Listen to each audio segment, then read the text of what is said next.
Are you subscribed to Psych2Go? According to statistics, only a small percentage of you who watch our videos are actually subscribed. If you enjoy our content and would like to support us, do consider subscribing. This helps YouTube's algorithm in promoting more of our mental health content. Thanks for being here. Hello, Psych2Goers, welcome back. Have your parents ever told you something that to this day still hurts every time you think about it? Though we might not always be aware of it, our words hold so much more power than we realize. This is even more important in familial relationships. Studies of child psychology have shown that the way our parents talk to us becomes the way we learn to talk to ourselves. So the way parents talk to their children could have serious repercussions on their self-concept, self-esteem, and emotional attachment to others, even as adults. With that said, here are 8 of the most damaging things a parent can say to their child. Number 1, what's the matter with you? If your child's personality often clashes with yours, it can be difficult to be around them so much, let alone to parent them. But no matter how frustrated we might get, it's important to always keep our temper in check and stop ourselves from letting our anger get the best of us. Asking your child what's the matter with them just because they don't share the same interests as you or act the way you think they should is only going to hurt their self-esteem and make them question their own sense of self-worth. Number 2, I don't have time for you right now. We all know that taking care of a child is no easy task, even with a co-parent around. And having to balance a full-time job along with it can be overwhelming. So it's important that you keep your priorities in check when making compromises between your work life and your family life. And if you really have to choose the former over the latter sometimes, don't just simply tell your child that you don't have time for them or that you can't deal with them right now.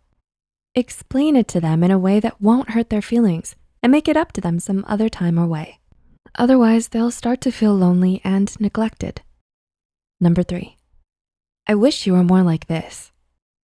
Just as we should refrain from comparing ourselves to others, parents should never compare their children with their siblings or classmates. Not only does this breed insecurity, rivalry, and jealousy, it also makes them feel like they're not good enough for you and that the love you have for them needs to be earned. For example, saying, "Why can't you be more like your straight A friend?" makes them feel like you care more about their grades than you do about them. Which brings us to our next point. Number 4, you're a disappointment to me. If you want your child to grow up as a person and bring you along for the journey, then you need to be able to make them feel safe enough to make their own mistakes and learn from them. Do not just attack them for falling short sometimes by saying, "You're such a disappointment to me," but rather encourage them to try again by reassuring them that it's okay to fail sometimes and that you'll always be there for them, no matter what. Number 5, why didn't you? Similar to the last point, asking your child why they didn't get into this certain college, score higher on the SATs, make the starting team, or win a competition only serves to make them feel worse about themselves, especially when they tried really hard to please you.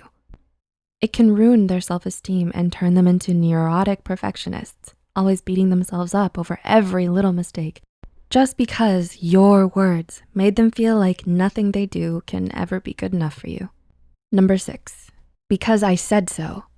Studies show that having an authoritarian parenting style, that is, being extremely strict, controlling, and expecting children to follow the rules you set with no discussion or compromise whatsoever, can have many negative effects on a child.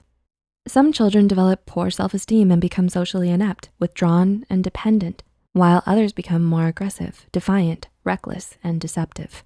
Either way, simply demanding that your child should submit to your will just because you told them so and that you are the parent here will foster a lot of resentment and conflict in your relationship with them. Number 7, what are people going to say?